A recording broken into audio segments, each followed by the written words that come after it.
In 2020, air fryers surged in popularity with promises of a low-fat, healthy alternative for your favorite fried foods. Today, it feels like every health-conscious foodie and their dog has an air fryer. But have we seen an increase in healthy people, or just an increase in air fryers?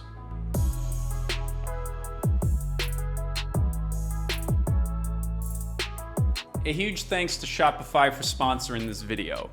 The idea behind an air fryer is fairly simple and not particularly novel. A fan blows high heat around the device in order to cook your food evenly, all the while drying it in the process. It's basically a miniaturized convection oven with some minor tweaks. You slice up a potato, you dribble some oil on it, put it in a basket, pop it in the fryer, and out comes some nice crispy potato chippies. Minus the usual heaps of fat and other weird stuff that Frito-Lay has cooked up for their latest flavor combo. What do you think? Smash or pass? I personally don't eat chips unless the flavor is so unbelievably flavorful that I can only eat like 3 at a time. Maybe you don't keep that. Convection oven tech has been around since the 40s, which has some success behind it, but it never really caught on to mass adoption. It was Philips that found a way to make it more convenient than ever, and in 2010 they released an easy-to-use countertop fryer with a removable basket, which is probably the ones that you recognize today. It was at this point that they coined the term air fryer, and it didn't take long after that for this technology to reach international awareness. But it would take a certain worldwide situation for the idea to become commonplace. Yes, of course, I am talking about the one and only COVID-19.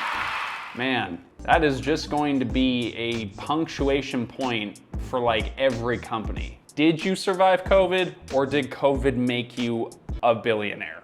As I'm sure you're all well aware, with the onset of worldwide lockdowns, home cooking absolutely skyrocketed. And for many, that came with an increased interest in healthy living. Suddenly, we had all these people used to eating deep-fried food, craving that French fry hit, and yet unable to get it from Don's on the way home from work. The unimaginable had happened. If we wanted French fries, we had to make it ourselves. You tripping, bro. You tripping.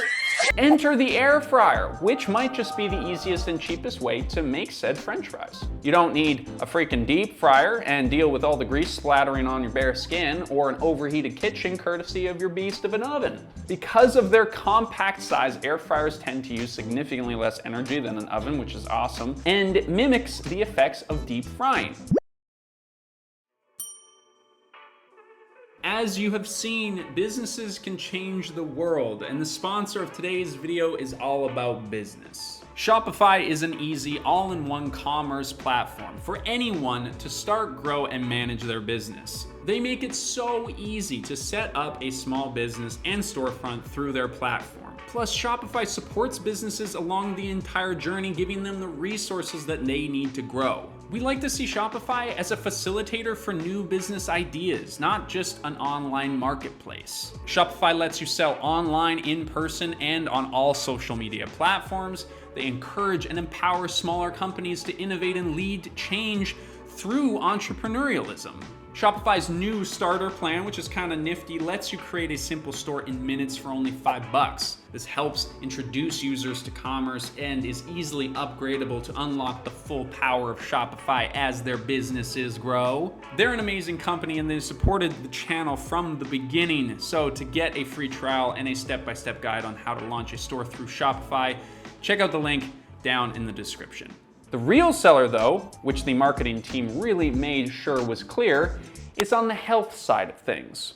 From the very beginning, they marketed their air fryer as a healthy home cooking option and included recipe booklets that promoted that kind of lifestyle. But this was sort of like when manufacturers made a motorcycle that can go 200 miles an hour and then tell you to ride the speed limit and wear a helmet. But we're going to get into what you actually do with an air fryer in a minute. First, let's talk about what it's supposed to do. As you may be able to guess, probably the main reason air fryers are supposed to be healthy for you is because they move away from heavily processed, pesticide-dependent, and probably carcinogenic oils. And yes, I'm talking about canola oil, soybean oil, corn oil, and the likes. Things that were designed to be cheap and versatile, but not necessarily healthy or good for you or the planet. But that is probably the subject of another video in itself. The short version is that if you are at all worried about processed, genetically modified, greasy, and high-calorie foods, but love yourself a bag of sweet chili heat Doritos, air frying might be good for you. It vastly cuts back on calories and fats and can even make radishes taste good. Overall, it might be a good option for those looking to lose weight or who struggle eating particular vegetables that look like dead carrots.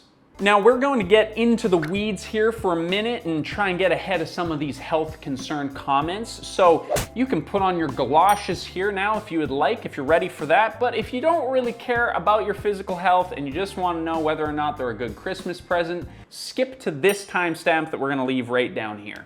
Here's the thing about oils. For one, oils aren't inherently evil, people. I know some of you might need to hear this. Healthy oils, for example, olive oil, fish oil, are absolutely crucial for human functionality. Fats help form the barriers around human cells, regulating what comes into and out of them. Without fat, we literally die. And as a bonus, they can make us feel full and satisfied, which can be a massive help for anyone trying to maintain a diet. Refined carbohydrates are usually a bigger issue here. We do not need to demonize avocados, okay?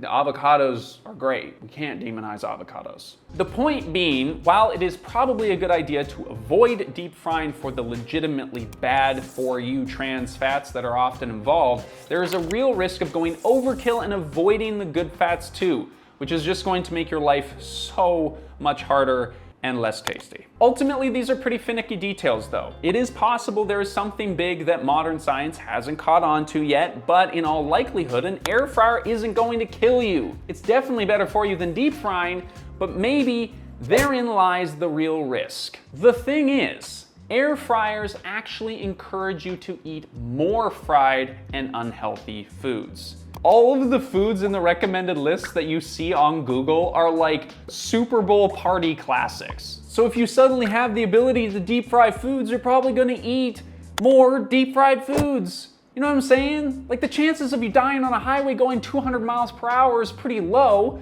but it's a hell of a lot higher if you buy a motorcycle that's literally designed to go that fast from the factory. For many people, deep frying was never a viable option to begin with, but air fryers made frying simple and convenient. Sure, your fries made at home in an air fryer will always be better for you than the ones that you get from Shea Ronaldo's, but you might be tempted to air fry your broccoli too. And maybe you start air frying your cereal and your bananas. It makes it so easy to take those health promises as a free pass to eat as many onion rings and mozzarella sticks as you want. Instead of trying to make the worst possible foods for us slightly healthier, we should probably be trying to learn to enjoy the foods that are actually good for us in the first place. You know, like real vegetables. And no, I'm not talking about air fried, deep fried pickles, although those do sound very good, but probably more along the lines of like salads and like stir fries and stuff like that. But unfortunately, our personal health is not all we need to consider here. Air fryers are a pretty unnecessary kitchen appliance, if we're being honest. It takes up precious counter space and it can only cook things in small batches. It is really not ideal for a bunch of people, especially those who live in small apartments or feeding large to even medium-sized families. And maybe you're watching this, stuffing your face with a perfectly cooked air fryer nacho hot dog, and you're thinking, because you wouldn't talk with your mouth full obviously, that you use your air fryer all the time. Well, hey, thanks for doing that, because you are probably the minority. The reality is, a lot of us are pretty set in our ways when it comes to what we're cooking. You might buy an air fryer, or worse yet, gift someone an air fryer with the idea that there's going to be mini Nutella donut holes coming out of that sucker every single weekend. But that's pretty unlikely. I know when I'm not traveling full time, I make basically the exact same spaghetti every single week. And this is the problem with so many of these countertop must-haves. Every year or so, there seems to be another appliance that has the promises of revolutionizing your diet and your lifestyle. Vitamixes, Instant Pots, air fryers are all of the same kind of thing. A luxury device with amazing functionality for a very specific subset of foods. But by and large, these things are just really expensive and end up hidden away in that one cupboard at the edge of the kitchen, or worse yet, in a thrift store. Hopefully you found this video interesting and not too offensive if you are a air fryer fanatic.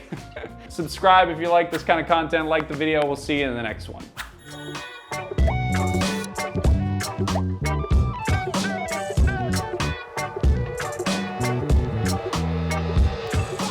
Here I'm in